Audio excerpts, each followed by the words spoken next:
The photographs were organized by date.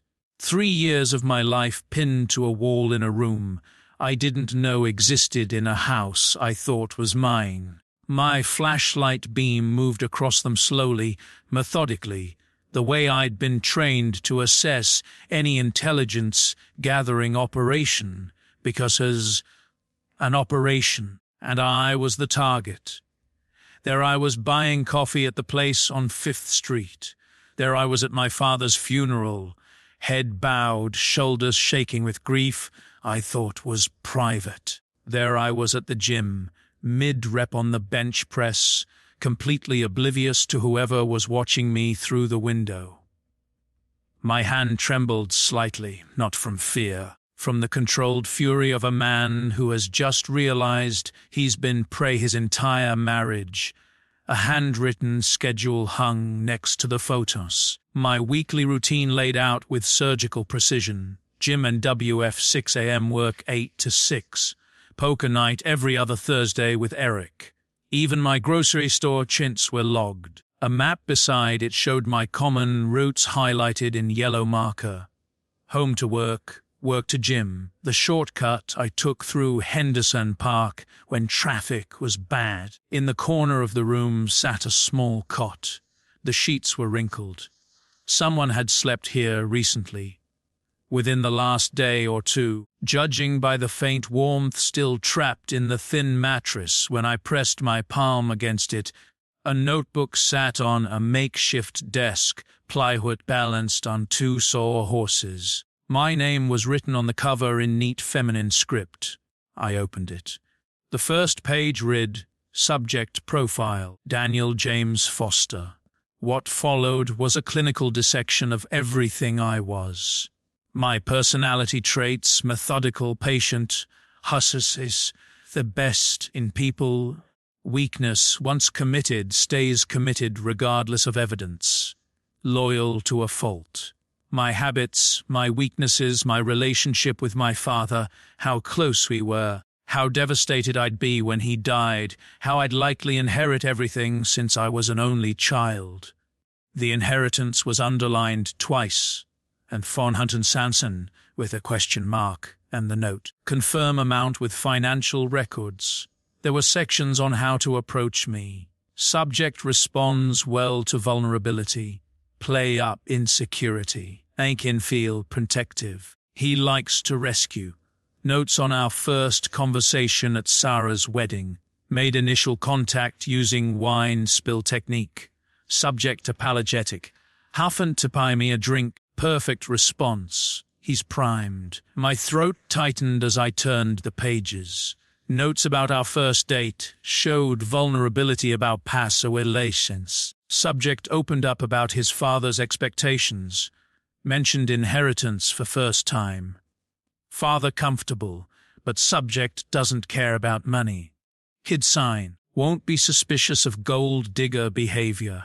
Need to appear equally disinterested in finances. Notes about what I had said in confidence about my dreams, my fears, my insecurities. Everything I'd whispered to my wife in the dark, thinking I was being vulnerable with the woman I loved. There was an entire section on my father. James Foster, 62, widower, retired electrical engineer, devoted to son. Financial records obtained through seized contacts show approximately 400,000 in liquid assets, plus house valued at 280,000. Health appears excellent but need to verify. Subject mentions father is stubborn about doctors. Opportunity. If he doesn't get regular checkups, gradual deterioration won't raise flags. I had to stop reading. Had to remind myself to breathe. The last entry was dated 2 weeks ago. Timeline acceleration necessary. Subject showing resistance to supplement regimen. Claiming stomach upset. Must be more insistent. C says we're running out of patience. Mother agrees. I stared at those words until they blurred. Then I looked at the handwriting again. Really looked at it. I'd seen it before on the anniversary Can Ashley gave me last year, the one where she'd written about how lucky she was to have found me. How I was her everything, how she couldn't imagine life without me. The same loops on the lowercase letters, the same distinctive way she crossed her T's. My wife had written this. My wife had been hunting me. 6 months earlier, I'd been in Seattle on a consulting job when Ashley called, breathless with excitement. "Danny, I found it. I found our house."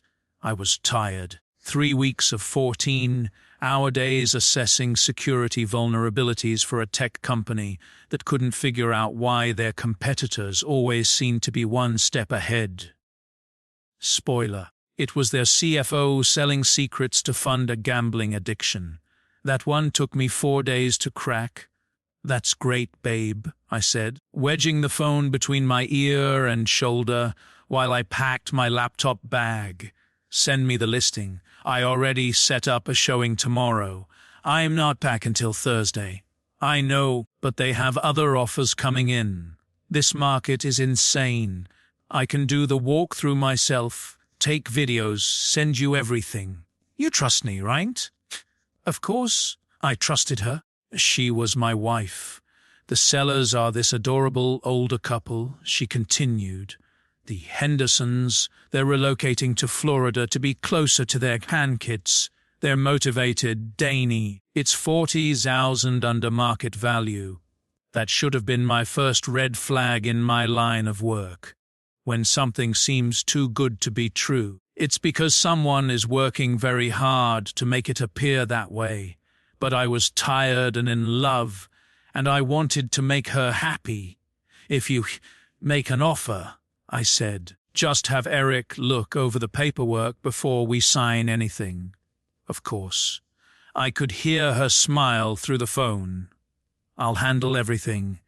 You focus on your work. I've got this." When I got home Thursday night, she met me at the door with champagne and the news.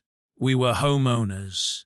She'd handled the closing herself, stating the fact that I was swamped, and she wanted to take something off my plate. She'd even used some of my inheritance for the down payment, which she'd convinced me to put in a Chent account for our future. "The basement door is boarded up," she mentioned casually as she gave me the tour. "The Henderson said they had a water leak years ago and just F her hat around to reopening it. We can deal with it eventually. We should probably see what's down there," I said. "Could be mold, foundation issues." Her face did something strange just for a second, a flicker of something sharp behind her eyes before the warmth flooded back. "I have this thing about basement," she said, reaching for my hand. "Since I was a kid. Stupid, I know. My therapist and I have been working on it. Can we just leave it for now? Focus on making the upstairs our home." I pulled her close and kissed her forehead. "Whatever you need," I said. What I didn't know then was that she'd spent thousands on that basement. Professional contractors, a hidden entrance, a room specifically designed for surveillance of me. 3 months before I found the room, the sound started. A creak from below at 2 in the morning. Footsteps when Ashley was supposedly asleep beside me. Once coming home early from a cancelled client meeting, I could have sworn I heard the basement door close, the boarded one that shouldn't have been able to open at all. "Old house sounds," Ashley said when I mentioned it. She was chopping vegetables for dinner, not looking at me. "These places settle. Dad always said houses have their own language. Your dad lived in a ranch built in the 80s. She shrugged. "It's Progilice? I'll call an exterminator." She never did. I started keeping notes. Not because I suspected my wife of anything. At least that's what I told myself. Professional habit, pattern recognition, the same skills that made me good at my job told me something was off, even if my heart refused to listen. The sounds only happened when I was supposed to be gone, but came home early. They never occurred when both of us were home together. Ashley's working late nights had increased recently, always on Tuesdays and Thursdays, always until after 10:00. I told myself it was probably nothing, told myself I was being paranoid. Then I installed a motion-activated camera in the basement stairwell. Anyway, hidden inside an old box of Christmas decorations. What I captured 3 days later destroyed everything I thought I knew about my life. Tin Hunteen An Ashley slipping out of bed, moving down the hallway with practiced silence.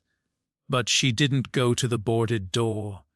She went to the wall of shelving in the utility room and pushed. The whole thing swung inward on hidden hinges, revealing a dark entrance I'd walked past 100 times without noticing. She stepped inside. A man's hand reached out from the darkness and pulled her close. I watched the footage 17 times, zoomed in on that hand.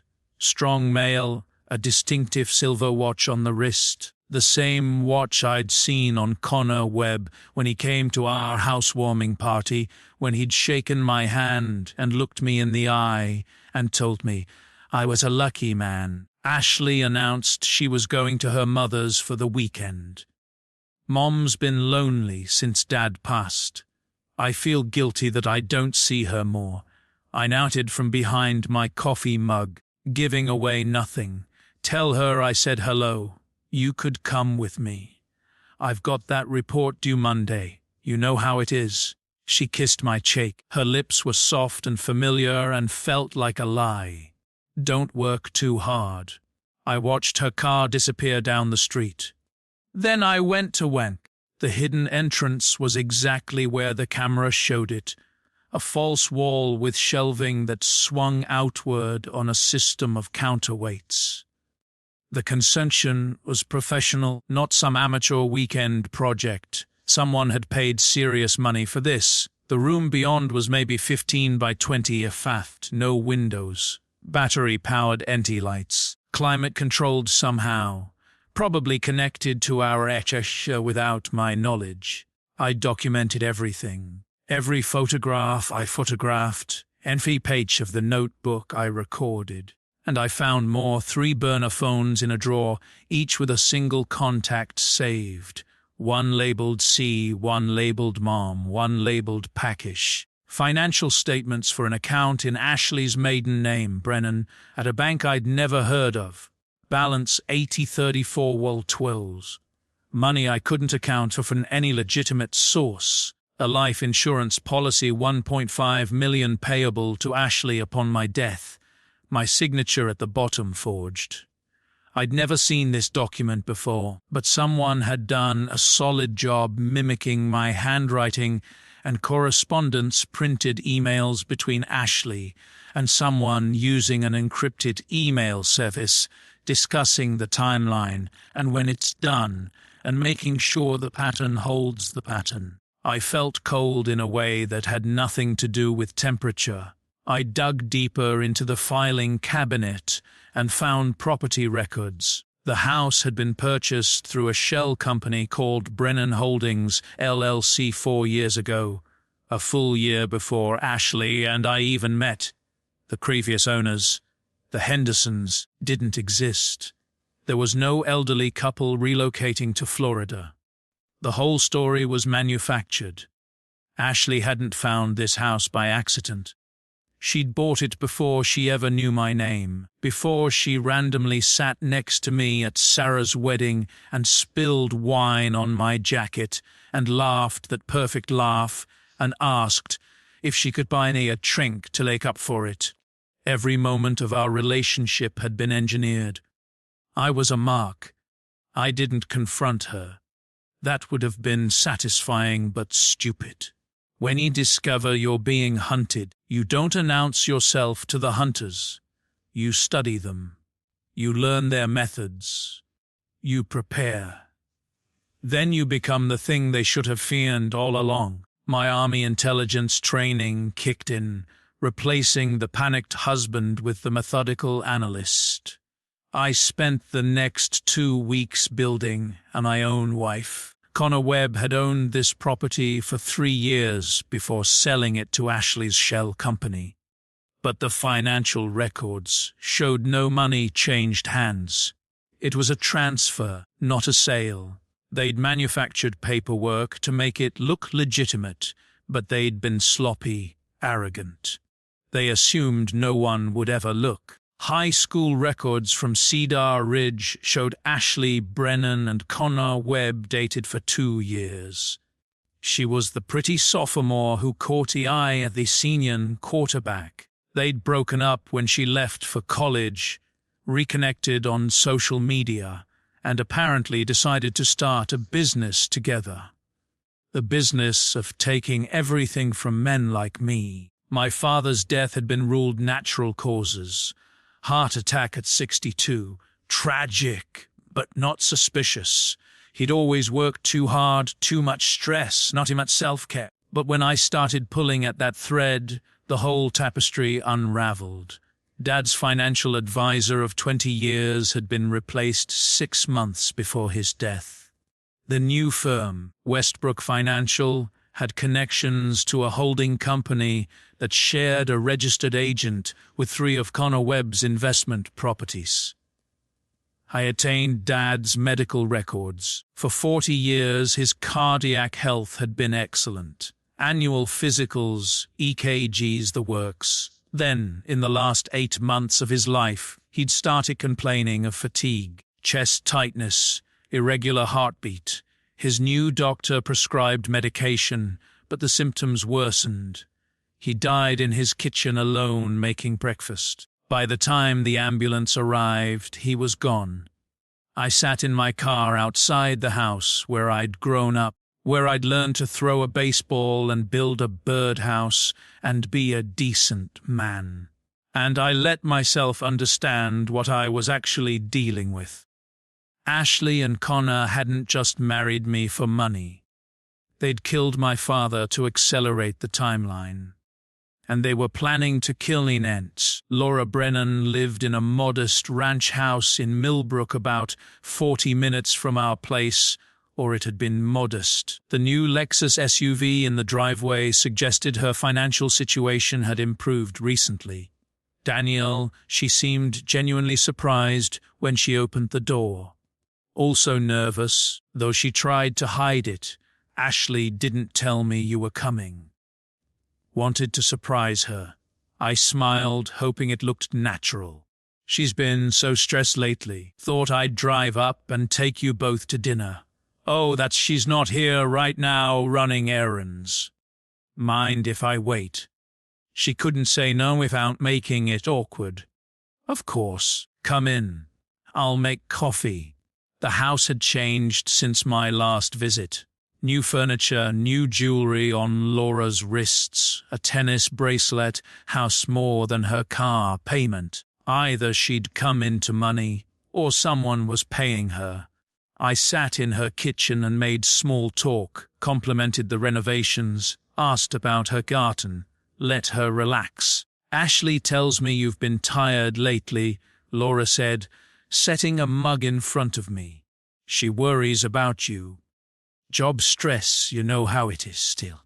You should take care of yourself. Laura's eyes didn't quite meet mine, especially with, heart disease runs in families sometimes. Your father, Dad was healthy as a hearse until he wasn't. These things can sneak up on you. She fussed with the sugar bowl. Are you still taking those vitamins? Ashley got you. She said they're supposed to help with energy, circulation, all of that. I didn't take any vitamins, at least not anymore. 2 months ago, Ashley had started giving me supplements, little brown capsules that she said her naturopath recommended for stress and heart health. After what happened to your dad, she'd said, I just want to make sure you're taking care of yourself. I'd been taking them every morning, until I started feeling worse instead of better. Fatigue, occasional chest tightness. The symptoms had been subtle at first, easy to dismiss as work stress, but they'd been getting worse. I'd stopped taking the pills a week ago. Hadn't told Ashley. I've been forgetting. I told Laura. You know how it is. Mornings are chaotic. You should be more consistent. Something flickered behind her eyes, something that looked almost like anticipation. Ashley says they really work best when you take them every day without fail. I took the remaining capsules to a private lab in the city. Paid cash, gave a fake name. The results came back 3 days later. The compound buried among the vitamin fillers was a synthetic derivative designed to disrupt cardiac rhythm over time. Not immediately lethal. Nothing that would show up as poison in a standard autopsy, but taken consistently over several months, combined with stress, and it would create conditions remarkably similar to natural heart failure. The same method I realized they'd likely used on my father. Eric Tate and I had been friends since freshman orientation at Michigan, when we discovered we were both hopeless at beer pong, but excellent at cards. He'd become a family law attorney, specializing in complicated divorces and asset protection. The kind of guy you want in your corner when everything falls apart. I spread my evidence across his kitchen table. Photographs, financial records, recordings, lab results, and watched his face go pale. Danny, he sat down heavily. I've seen ugly divorces. This isn't a divorce. This is organized crime. It's a murder conspiracy. At minimum, attempted murder, probably 2 successful ones before me. Eric poured himself 2 fingers of bourbon. Didn't offer me any, just stared at the documents. Walk me through it again, he said from the beginning slowly. So I did. The house purchase, the hidden room, the photographs, the notebooks detailing my entire life as a research project, the burner phones, the forged insurance policy, the shell company that owned our house before we ever met, and the supplements I finished laced with something that destroys cardiac tissue, amphetamine, the same compound a private pathologist believes was used on my father. Eric picked up the lab report. Read it twice. Set it down carefully. Your father's death was ruled natural causes. Because they're good at this, Eric. They've been doing it for years. The compound doesn't show up in standard toxicology screens. It mimics natural heart disease. Combined with stress, physical exertion, maybe some pressure from a new financial advisor to make risky investments. Your father changed financial advisors. 6 months before he died, the new firm has connections to Connor Webb's network. Eric was quiet for a long moment. Then he got up, walked to his home office, and came back with a legal pad and a tape recorder. Tell me everything again, he said. Every detail. Don't leave anything out. The previous victims, I said. I'm still digging, but I found references in Ashley's notebook. 2 other projects before me, the life insurance policies, the property Hansus. Connor's been running this operation for at least a decade. And Ashley's mother, the architect, that one still hurt. I'd tried to be a good son-in-law, brought Laura flowers on Mother's Day, helped fix her gutters, sat with her at Christmas dinners while she pretended to like me. Laura identified the targets, found men with aging parents and significant inheritances. Ashley was the bait. Connor was the closer. How did you figure out Laura's involvement? I told him about my visit to her house, the new car, the jewelry, the slip about the vitamins, the way she couldn't meet my eyes. She's been receiving payments, I said. I found records in the basement room, a $150,000 in loans from Connor over the past 4 years, never repaid.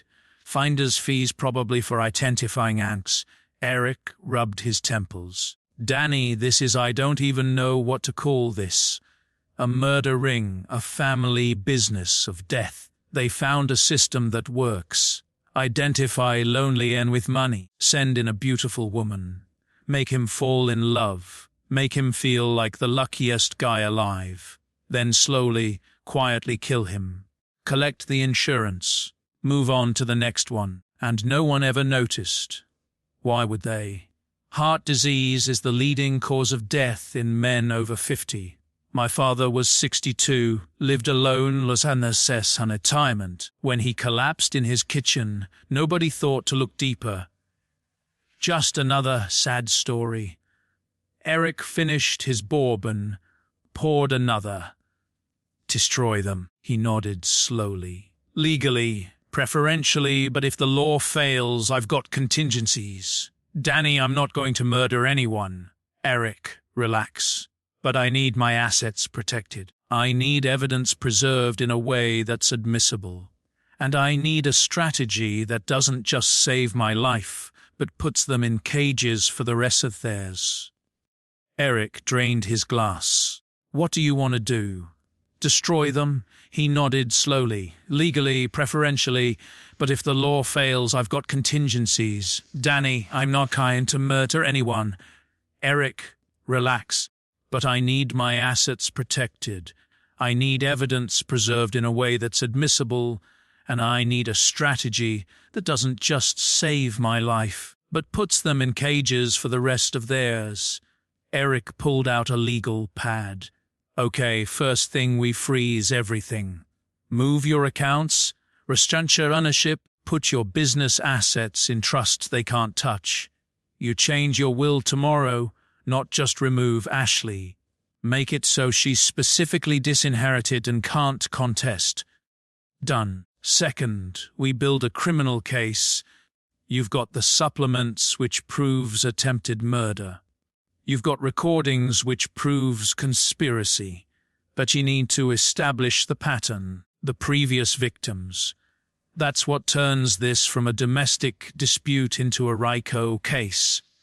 I've got a forensic accountant going through Cannon's property records, and I've requested files on 2 suspicious deaths from the past decade. Good. Third, Eric hesitated. You need to keep playing the game. Go home. Be the loving husband. Take the pills or pretend to let them think their plan is working.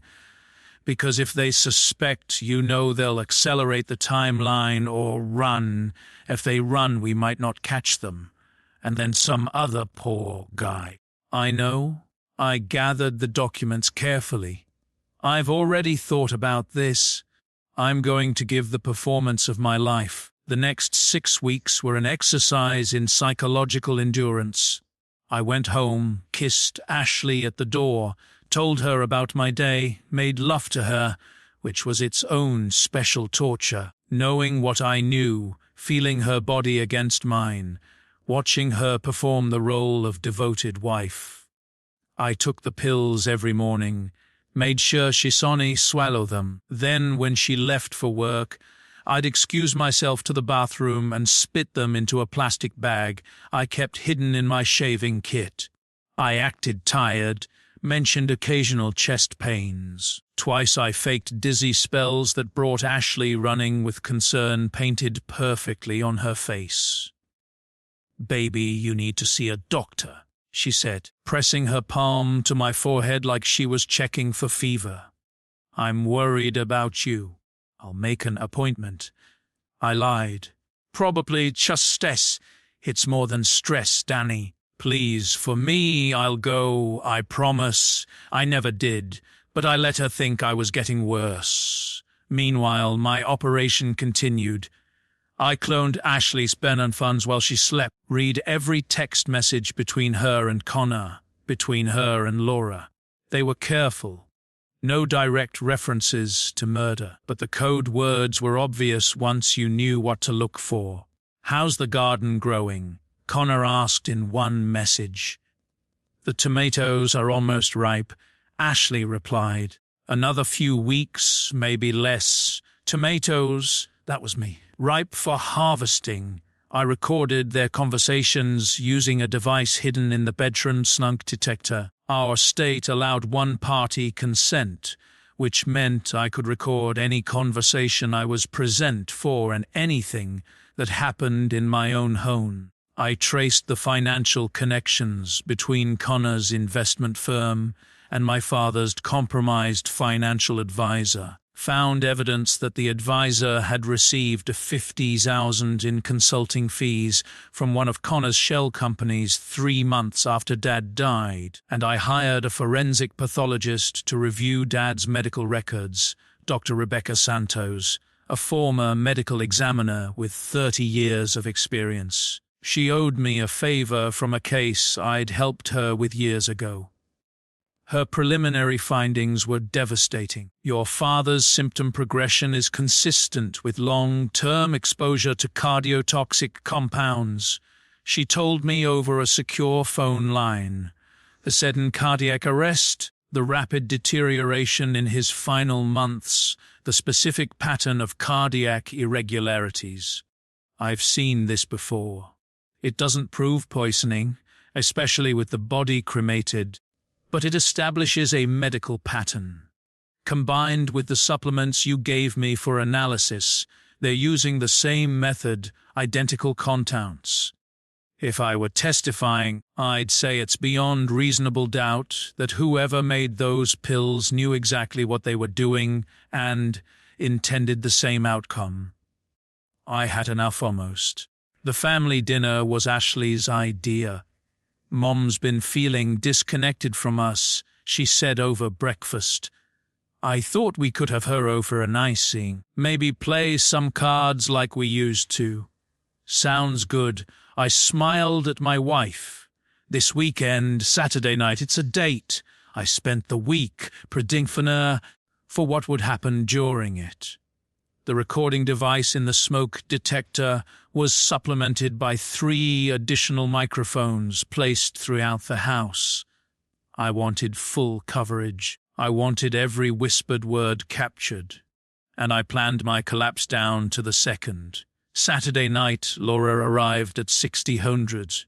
Ashley had prepared roast chicken, my favorite, with potatoes and green beans and a bottle of wine that cost more than it should have. We sat at the dining table like a normal family discussing normal things. Laura's book club, Ashley's work project, my supposed health issues. You look pale, Daniel, Laura observed, not quite hiding her satisfaction. Are you feeling okay? A little tired. I pushed food around my plate. These past few weeks have been rough. Hayes not sleeping well? Ashley added, reaching over to squeeze my hand. I keep telling him to see a doctor. You should listen to her, Laura said. Heart problems. Don't wait. The word choice was deliberate. A reminder, maybe a taunt. I waited until after dessert, until everyone was relaxed, until Laura had excused herself to use the restroom and Ashley was clearing plates. Then I grabbed my chest. Danny. Ashley turned, plate in hand. Danny, what's wrong? I slid from my chair, gasping. The hardwood floor was cold against my back. I'd practiced this, researched what cardiac events actually looked like, how the body moved, what sounds a person made when their heart was failing. Oh, God. Ashley dropped the plate. It shattered. Mom, call 911. Laura appeared in the doorway, frozen. For a moment I saw it, the flash of triumph behind the mask of concern. What's happening? Laura asked. His heart. Danny, can you hear me? Stay with me. I let my eyes flutter, let my breathing become ragged. I was good at this. Years of intelligence work had taught me how to lie with my entire body. Danny, stay with me. Please, baby, stay with me. Ashley's hands were on my chest, pressing down like she thought she could hold my heart together through sheer force of will. The irony wasn't lost on me. The woman who'd been sternly poisoning me for months, now playing the desperate wife trying to keep me alive. Should I do CPR? Laura's voice came from somewhere above me. I took a class once years ago.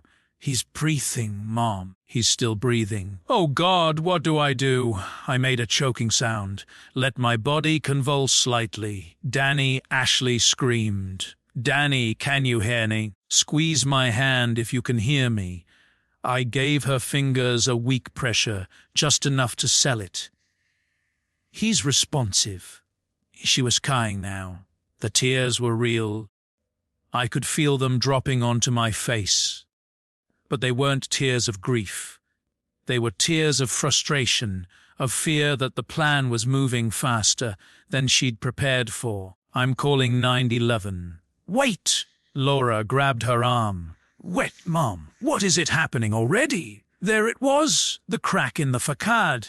It's faster than we planned. Ashley's voice had changed. Harder, calculating. Call Connor, tell him to get ready. The account. Mom, not now. Just call him, lie on the floor unconscious. Recording everything. The microphone in the ceiling captured it all. Ashley made the 911 call. Panicked wife, perfect performance. Laura stepped into the kitchen, phone to her ear, whispering urgently. The paramedics arrived in 12 minutes. By then, I'd stabilized, groggy but responsive. They loaded me into the ambulance while Ashley held my hand, tears streaming down her face. At the hospital, my friends were waiting. Dr. Marcus Reed, a cardiologist who'd consulted on one of my cases, ran unnecessary tests and gave unnecessarily serious updates to Ashley in the waiting room. His heart is showing significant irregularities, he told her gravely. We're not sure of the cause. He'll need to stay for observation, possibly several days. Ashley wept. She was very good at weeping. In private, Marcus handed me my phone and my car keys. Your EKG is perfect, he said. Whatever you're doing, don't get caught. Not planning on it. I went home 2 days later, officially on bed rest. Ashley fussed over me constantly, adjusting my pillows, bringing me soup I dumped down the sin sheet, making sure I took my medication, pills I switched out for harmless vitamin D. I waited. That night, I feigned deep sleep. The medication Ashley thought I was taking would have had me unconscious, and I made sure to play the part.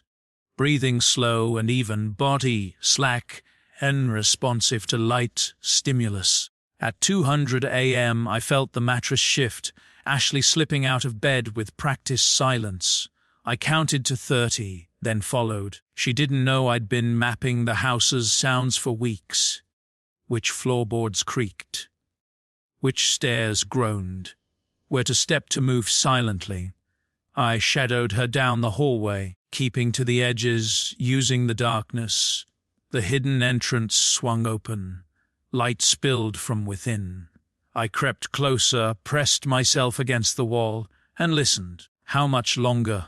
Connor's voice. I recognized it from my recordings. The doctor said his heart is giving out. Ashley sounded excited, almost kitty. It'd be weeks, could be days. And the policies all in place, or 1.5 million in life insurance. The house is already in my name through the trust. His business accounts, Eric helped him structure them, which is annoying, but once I'm the widow, I can contest. What about his will? I watched him sign it last year. Everything to me. Silence, then the wet sound of a kiss. Soon, Connor murmured. Soon, Ashley agreed. I recorded every word, but I didn't leave yet. Something told me to wait. A minute later, a phone rang. Kano answered. Hey, Mrs. B. Yeah, she's here. Let me put you on speaker. Laura's voice filled the room. Tiny through the phone, but perfectly audible. Is he stable? Barely. Ashley laughed. A sound I'd never heard from her before. Cold and satisfied. I might even feel bad if his father hadn't left us twice as much as we expected. Don't get sentimental now, Laura warned. We didn't spend 4 years on this to get squeamish at the finish line. Your father wanted me taken care of. This is me being taken off. I know, Mom. Connor, what about your end? The insurance payout already handled. The documentation's clean. Same as the others? The others? There it was. Confirmation. Kit. Laura's voice softened slightly. I'm proud of you both. This is our biggest one yet. After this, we can scale back. Maybe retire. One more after Daniel. Connor said, I've got a prospect. With our tech money already sniffing around that property I listed in Harborview. They were already planning the next hit-in. While I lay upstairs supposedly dying from their poison, they were selecting my successor. I'd heard enough. The next morning, Ashley woke to find he gone. The bed was cold. My car was missing. On my pillow I'd left a note.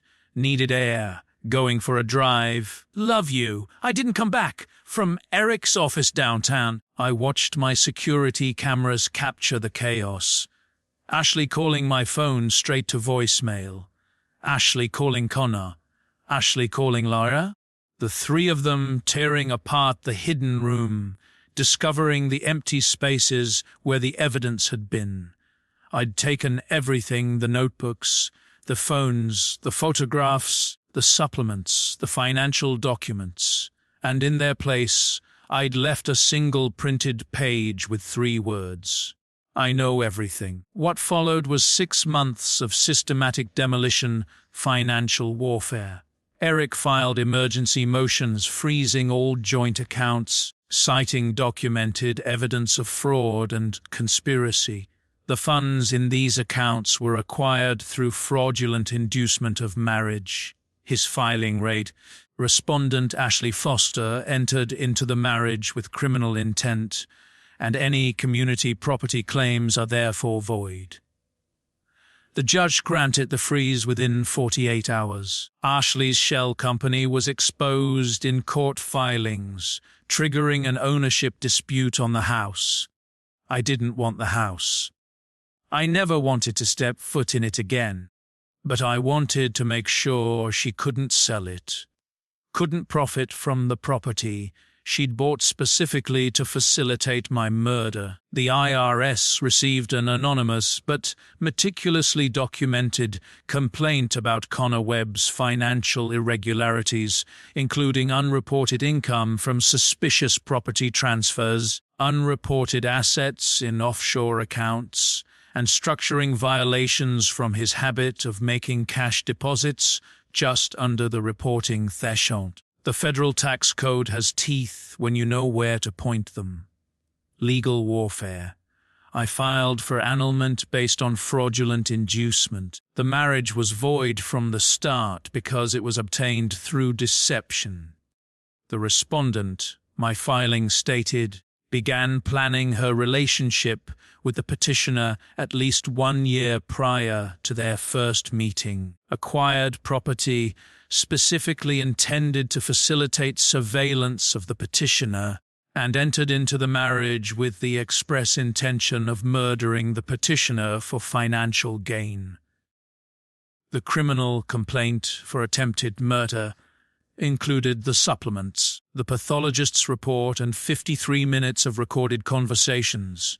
It was the longest complaint Detective Vance had ever filed. Social warfare. I was careful here. Didn't want to do anything that could compromise the prosecution. But I made sure that Connor's business partners received anonymous tips about financial irregularities in his property dealings. 3 of them pulled out of pending transactions within a month. His commercial real estate empire started crumbling before the trial even began. Ashley's employer received documentation showing she'd used company equipment and work hours to manage Brennan Holdings LLC. They terminated her employment and referred the matter to their legal department. I didn't take pleasure in any of it. Not really. It wasn't satisfaction I felt. It was something closer to obligation. These people had killed before, would kill again if they could. Every piece of their empire I dismantled was one fewer tool they could use to hurt someone else. Detective Nicole Vance from the County Major Crimes Unit was initially skeptical when I walked into her office with two bankers Lossix. She was a hard-looking woman in her early 40s, greying hair pulled back in a nonsense ponytail with the tired eyes of someone who'd seen too much and believed too little. "Let me get this straight," she said, flipping through the first folder. "Your wife and her boyfriend built a hidden room in your basement to spy on you, poisoned your father, and were planning to poison you for the insurance money, and my wife's mother orchestrated the whole thing. They've done it before, at least twice." She looked at me like I was insane or delusional or both. "Mr. Foster, do you have any idea how many people walk into this office every week claiming their spouse is trying to kill them? Most of them are dealing with bad marriages and worse imaginations. I have physical evidence, lab analysis, recorded conversations, financial trails that go back a decade. Everyone thinks they have evidence. Detective Vance," I leaned forward, "I spent 12 years in Army intelligence. I've built cases against foreign apparatus, corporate spies, and terrorist financiers. I know the difference between paranoia and a pattern." Something shifted in her expression. "Professional curiosity. Agiani intelligence, currently a security consultant. Before that, I specialized in identifying financial networks used to fund hostile operations. I know how to follow money, and I know how to document what I find." She glanced at the boxes. "That's a lot of documentation. Give me 48 hours hit those boxes. If you're not convinced by then, I'll walk away and handle this myself." "Handle it? How? That's not something you want to know, detective.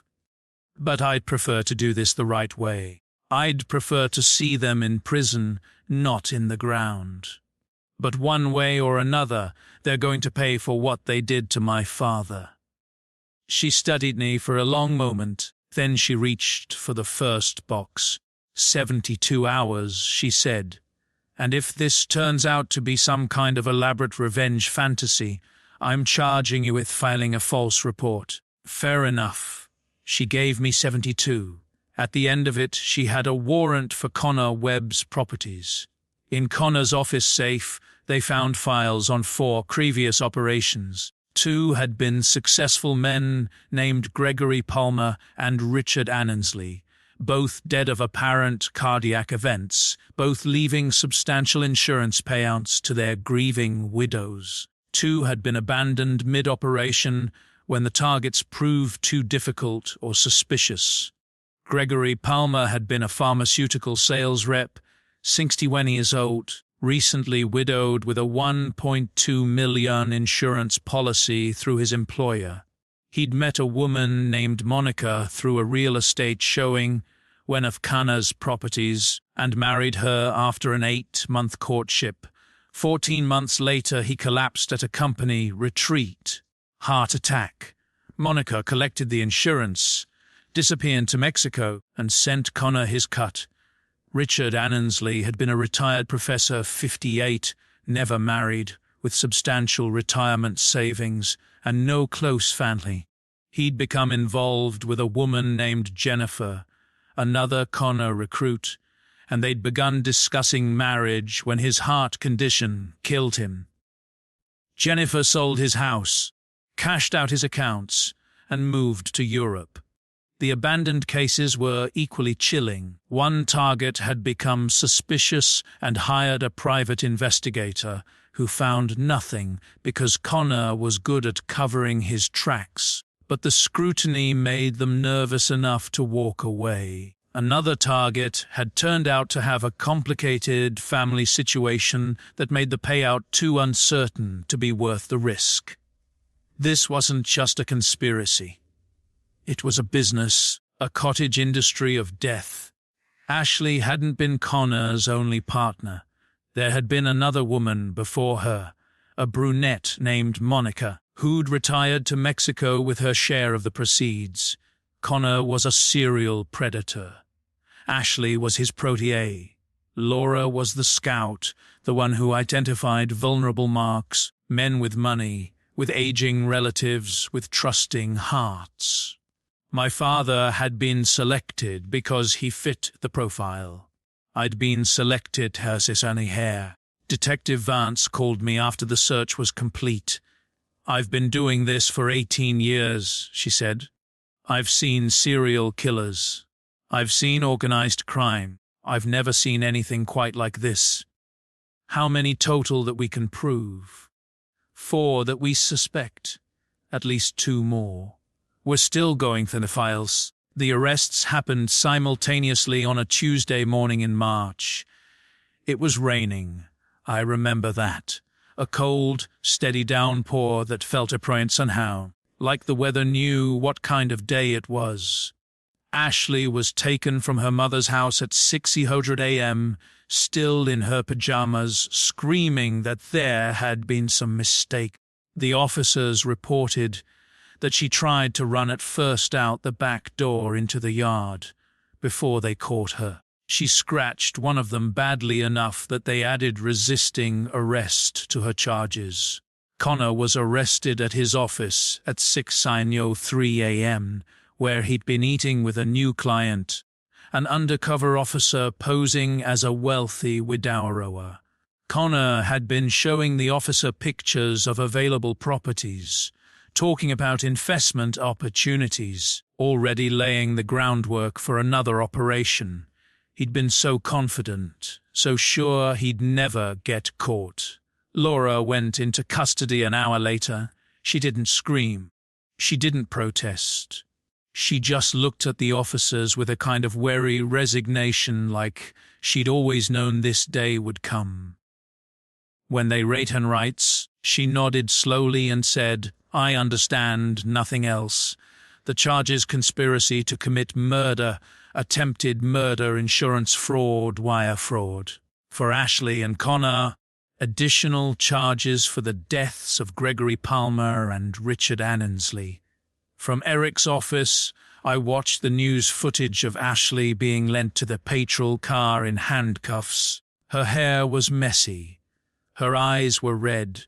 She looked small and ordinary, nothing like the woman I'd married, the beautiful manipulator who convinced me I was loved. I didn't smile. I didn't gloat. I just breathed. Maybe for the first time in months. Before the trial, Ashley's lawyer contacted Eric to request a meeting. She says she needs to see him. She says she can explain. I agreed. Not because I expected an explanation, because I wanted to see her face when she realized there was nothing left to manipulate. They brought her to a conference room at the detention facility. Orange jumpsuit, no makeup. Her hands were cuffed to a chain at her waist. She looked smaller than I remembered, diminished. The polished, confident woman I'd married had been replaced by something hunted. She started crying the moment she saw me. "Danny," her voice cracked. "Danny, please, I love you.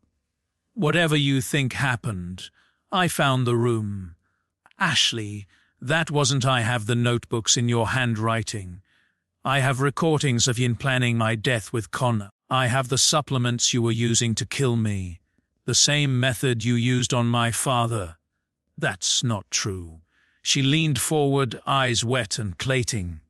"Connor, he forced me into this. He threatened me. He said if I didn't do what he wanted, he'd hurt my mother. He'd hurt me. I was a victim, Danny, just like you. A victim. Yes, I was 17 when he started grooming me. I didn't know what I was getting into. By the time I understood, it was too late. He had leverage on me, evidence of things I'd done. I couldn't get out. I watched her face, watched the tears track down her cheeks, watched her hands tremble in the cuffs. "You're good," I said. "You're really good.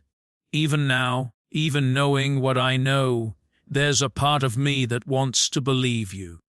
That's how good you are, Danny. But I've read the notebooks, Ashley, the ones in your handwriting. Do you remember what you wrote about our first meeting? Made initial contact using wine spill technique. Subject apologetic. Offer to buy me a drink. Perfect response. He's primed. Does that sound like someone being coerced? Her face flickered.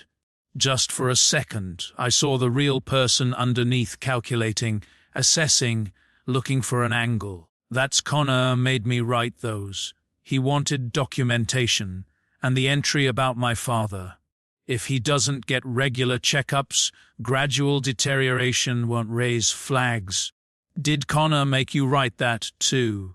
You're twisting things. Am I? What about the recording from the basement the night of my collapse? The doctor said his heart is giving out. Could be weeks, could be days. You sounded excited, Ashley. You sounded happy. I was playing along for Connor if he thought I was having second thoughts. And when your mother asked if it was happening, when you told her to call Connor and tell him to get ready, was that playing along too? Her composure cracked. The tears dried up. Something hard and cold appeared in her eyes. Something I recognized from the recordings. You don't understand, she said. You've never understood. You think you're so smart with your security consultant job and your army intelligence background, but you never saw what was right in fraternity. I see it now. Do you? Do you really? She laughed, a bitter, ugly sound.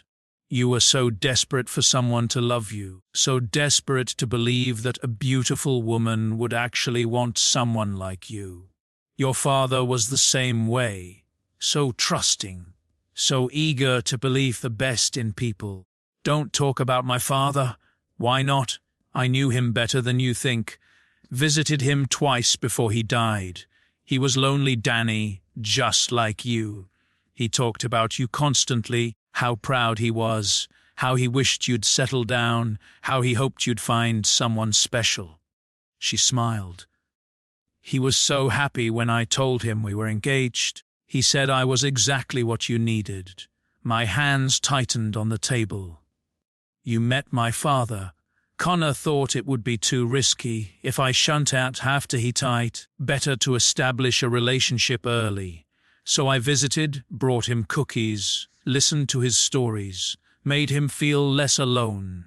Her smile whitened. He even changed his will after one of our visits. Did you know that?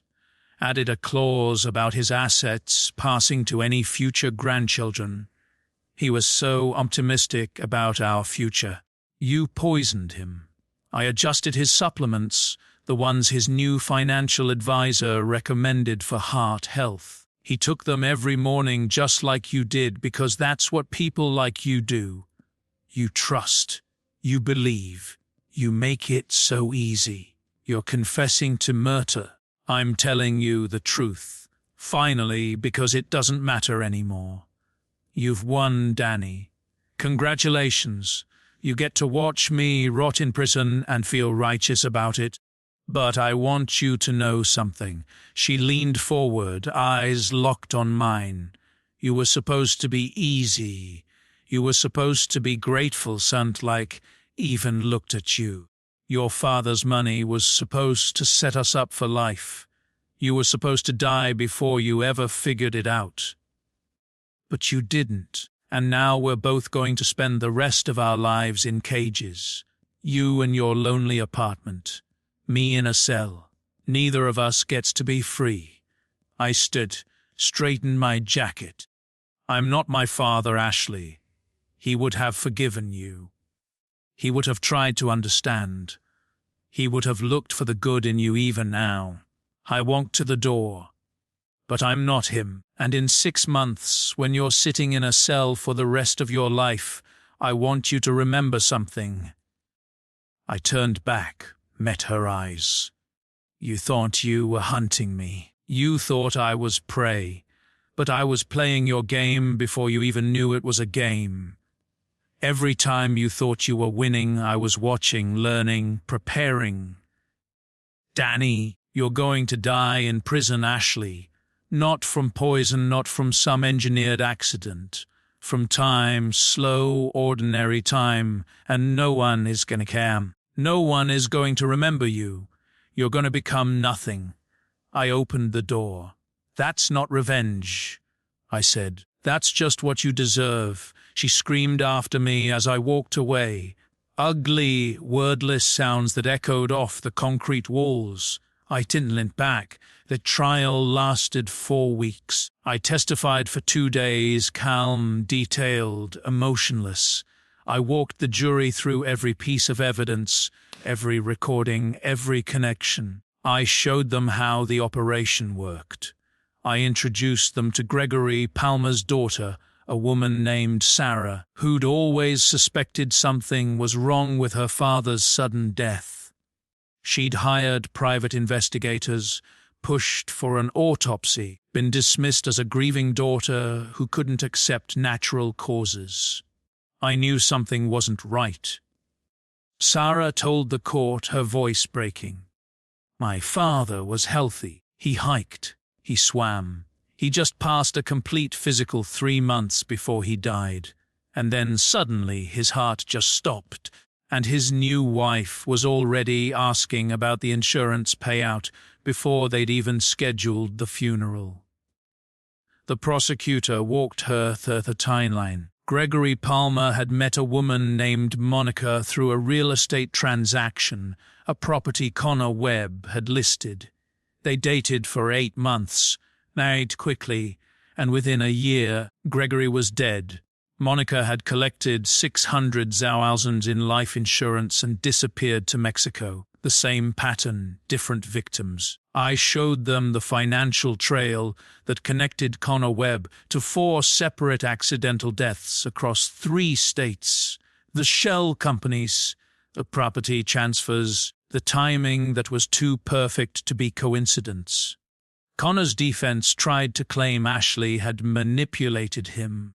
My client was a successful businessman who became entangled with a dangerous woman.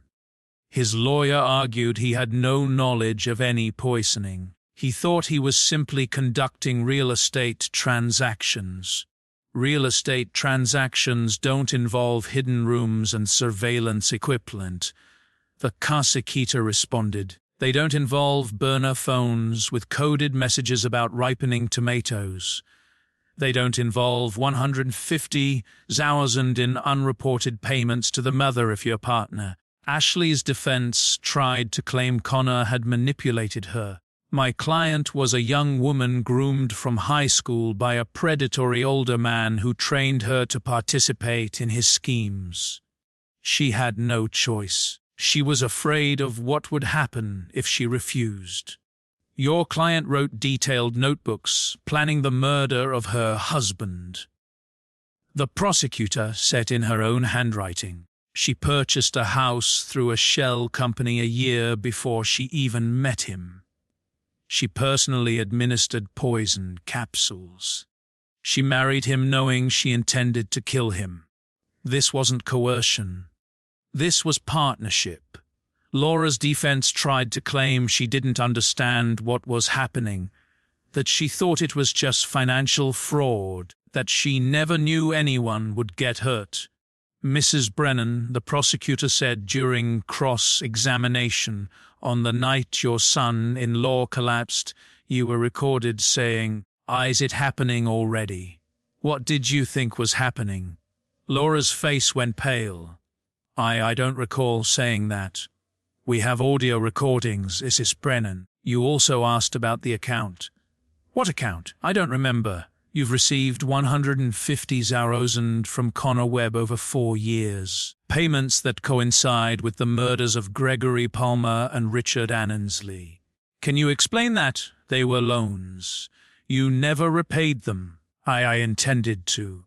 Mrs. Brennan, isn't it true that you identified Daniel Foster as a target, that you knew about his father's inheritance, his trusting nature, his vulnerability after his mother's death, that you told your daughter he would be perfect? Laura's composure shattered. She started crying. Real tears this time. Tears of someone who knew they were caught. I never wanted anyone to get hurt. she sobbed. It was supposed to be easy money. Connor said they wouldn't suffer. He said it would be quick. The courtroom went silent. None of it worked. The recordings were too clear. The pattern was too obvious. The evidence was overwhelming. The jury deliberated for 6 hours. Connor Webb, guilty on all counts, sentenced to life without parole. Ashley Foster, guilty on all counts, sentenced to 45 years to life. Laura Brennan, guilty of conspiracy, sentenced to 18 years. I sold the house. I couldn't stand to be in it anymore. The profits after legal fees went into a foundation I established in my father's name. The Foster Financial Education Fund, dedicated to helping seniors identify and avoid predatory schemes. Dad would have liked that. I think he always believed in teaching people to help themselves. I moved to Portland. New city, new apartment, same skills, different application. I consult for law enforcement now, helping identify financial predators and building cases against the people who prey on the vulnerable. It pays less than corporate work, but I sleep better. Eric visits when he can. We drink beer and play cards and don't talk about what happened unless I bring it up first. You seeing anyone? He asked last month. No, Danny. I'm not ready.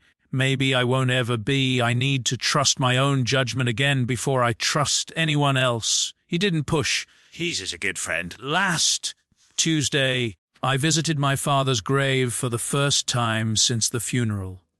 I'd been avoiding it. Too many complicated feelings.